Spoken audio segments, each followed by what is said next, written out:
Hi, everybody. Welcome to another Copper Clip. Today we're going to be talking about the elements of art. So I'll show you what all the elements of art are and tell you a little bit about them. So let's start with the first element, which is line. Okay. So the first element is line. Okay. So a line is a continuous mark that goes from point A to point B. Okay. Not all lines are linear, though. Not all lines are straight. There are all kinds of lines, right? There are curvy lines, short lines, choppy lines, broken lines, thick lines, thick lines, there are thin lines, all different kinds of lines, right? Okay, so lines are all around you. Um, And I like to think that if you can master how to use lines and make them work for you, you can master drawing. The best artists are very good at using line. So um, think about line very carefully, how to use it in your art, okay? So first element is line. Second element of art is shape. Shape. Okay, and it might occur to you, you might realize as I go along here that all of these elements are related.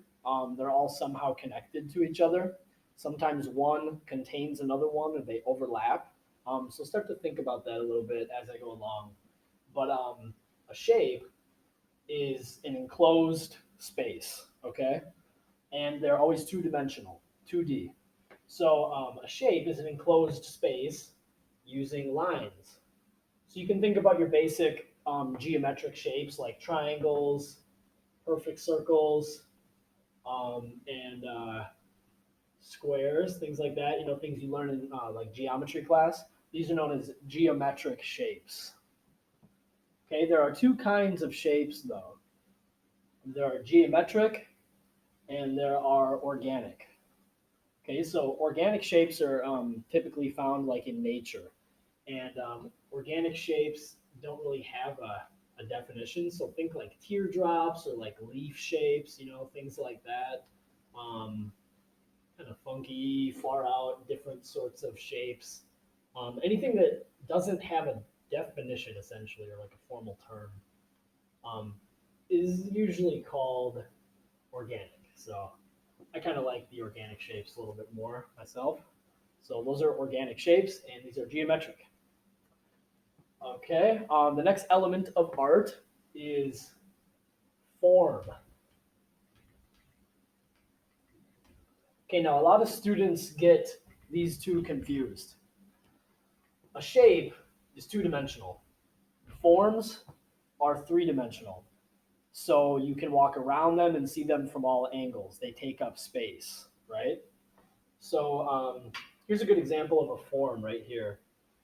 This is a little um, model that I did, a little cardboard sculpture representing. If you know a little bit about world history or you're interested in weird things about the world, you might recognize this as my take on a Moai statue from Easter Island. It's a very interesting, mysterious place. I recommend you look into it a little bit if you don't know anything about it. But this is my take on a Moai statue. And anyway, it's a form because it's three dimensional. It takes up space. It has planes. You know, you got this big nose sticking out, this brow right here, stuff like that. So this is a form. It is a three dimensional shape, right? Okay, so that's form. And when it comes to drawing forms, some of you might know how to do this a little bit. It takes a little practice to get good at. Um, but what would you say? What is a three-dimensional triangle? What is the three-dimensional version of a triangle? Some of you probably know. Pyramid, right? So if you draw a pyramid, it looks something like this. Forms are a little harder to draw than shapes because they're three-dimensional, and you need to create that illusion of three-dimensionality on a 2D surface. You know, that's the one of the biggest challenges in art is creating that illusion of depth. But if you practice, you can get good at it. It's pretty easy once you figure it out. So there's your pyramid. I bet a lot of you learned how to draw cubes at one point. This is a cube, right? I always start with a square. This is how I do it. Start with a basic square, then draw three parallel lines coming out from those three corners, and then just connect them all. Like that. Very nice, clean cube. Right? You give it a little shading to give it depth. I won't go too crazy on it though. Okay, so that's form. It's three-dimensional shape. All right, now what's the next element of art? Next element of art is that color. Very interesting element of art. So let's talk about it a little bit. Color exists on a spectrum, right? There are lots of different kinds of colors in the universe. There are even colors that human beings can't see. Did you know that? There are colors that butterflies and insects can see, but we cannot as people. Our range of vision is limited, whereas theirs goes much farther. And then you could think of other animals that have an even more narrow experience with color, like dogs are more colorblind. So there's a lot of other animals that are. But there are a lot of colors in the universe, and the way we experience them is very interesting because color is light. Color is what bounces back when light hits something. That's what you see. It's color. So, interesting fact about the color red. Red is the first color that you saw when you were born.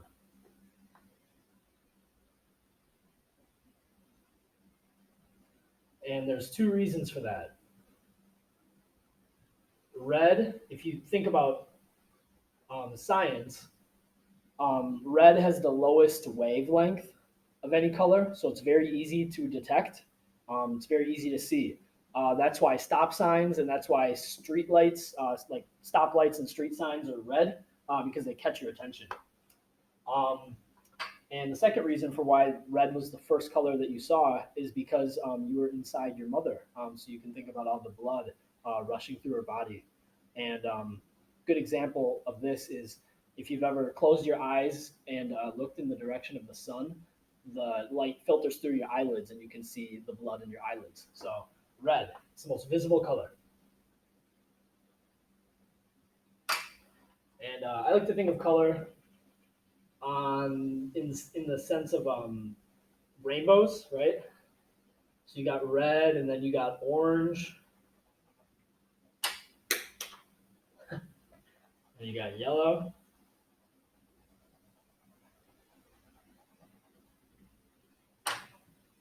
And think also about the symbolic meaning of color. A lot of colors are, well, almost all colors have a symbolic meaning or a significance beyond just the way they look. Like green is often associated with newness or fresh starts or growth or change. So there's green. Then you got blue. Blue is a very calming color. That's the reason that blue is often seen in hospitals because usually if you're in a hospital, like something bad has happened or you're feeling anxious or worried. So blue is a very calming color. It has a calming effect on people, kind of a peace and tranquility color. And the next color in the rainbow is technically indigo, but I don't have indigo. I'll use purple. Purple is associated with royalty, nobility, also the supernatural and the metaphysical. So things that are out of this world are usually depicted as purple. You could maybe think of a couple examples. Okay, so there's your rainbow. Some of you might remember this from kindergarten. What you know about my good friend Roy G. Biv? Cool thing about Roy G. Biv is the letters of his name correspond to the colors of the rainbow. So the letters of his name correspond to the colors of the rainbow. You got Roy G. Biv. R for red, O for orange, Y for yellow, G for green, and because he's a G, B for blue, I for indigo, which is basically a combination of purple and blue, and V for violet, which is just a fancy word for purple. So there you have it, color. What's the next element of art? Of course, it's space. So space.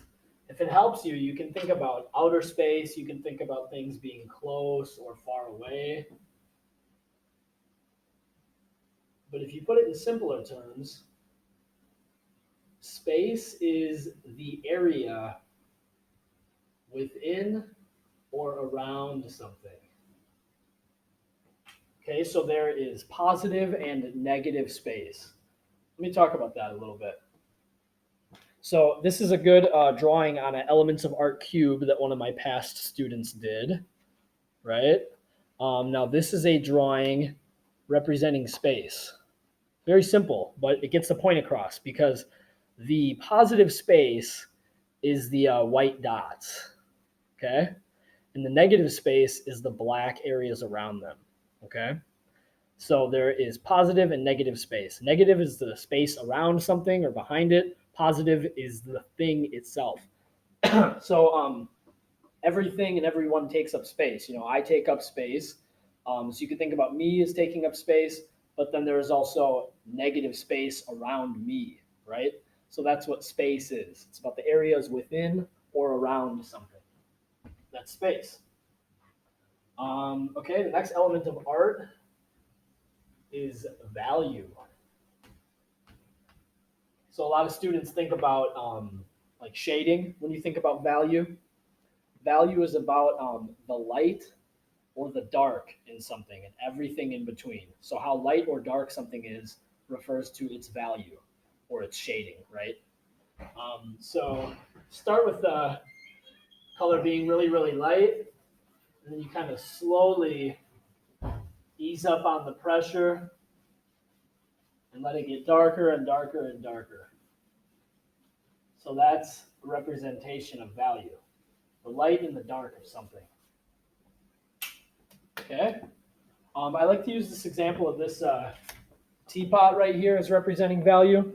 Kind of a good mix of light and dark areas. I think like the best, most interesting art to look at is got a good range of value from the lightest lights to the darkest darks. Okay, so that's value. Now the last element of art is texture.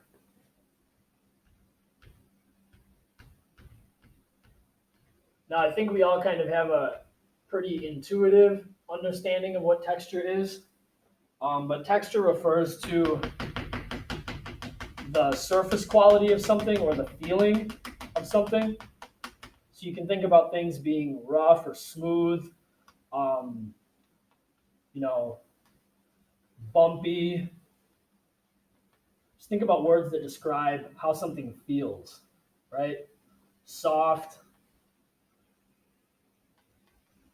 A lot of different ways to describe texture. And texture is one of those things that's kind of hard to draw or represent in a drawing. But I'm kind of trying right now. I'm kind of trying to create like a rocky texture.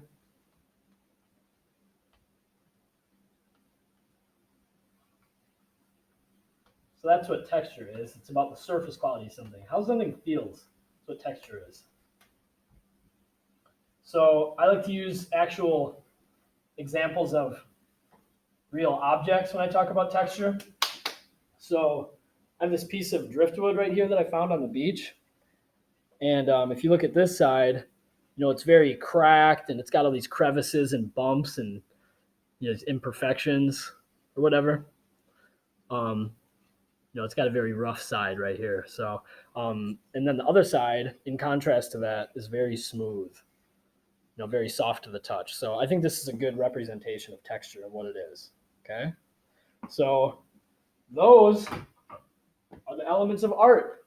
I hope you enjoyed it.